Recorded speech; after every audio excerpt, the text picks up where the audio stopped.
Registration అయిన తర్వాత land తో పాటు మీ వెంచర్ లో మీ ప్లాట్ లో 100 ఎర్రచందన మొక్కలు పెరుగుతున్నట్టు రిజిస్ట్రేషన్ డాక్యుమెంట్. అంటే మీరు కొనుక్కున్న ల్యాండ్ లో ఏం పెరుగుతుంది సార్? లీగల్ గా ఉన్నట్టే కదా. రెవెన్యూ రికార్డు లో రిజిస్ట్రేషన్ అయ్యి మీకు వచ్చిందంటే లీగల్ గా ఉన్నట్టే కదా. ఇక్కడ వీళ్ళు ఏం చేస్తారంటే మనకు అమ్మేటప్పుడు నెంబర్ 1 ఫెన్సింగ్ చేస్తాడు, 30 ఫీట్ రోడ్లు 60 ఫీట్ రోడ్లు వేస్తాడు.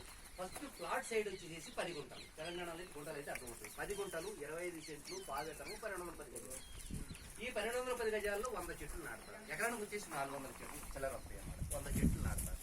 దీని కాస్ట్ వచ్చేసి రిజిస్ట్రేషన్ తో కలుపుకుంటే 9 లక్షలు అవుతుంది. రిజిస్ట్రేషన్ మేము సపరేట్ గా పెట్టుకుంటాము అంటే 7,78,70,000. అంటే గజం మనకి ఎంత పడినట్టు? 725 రూపాయలు పడినట్టు.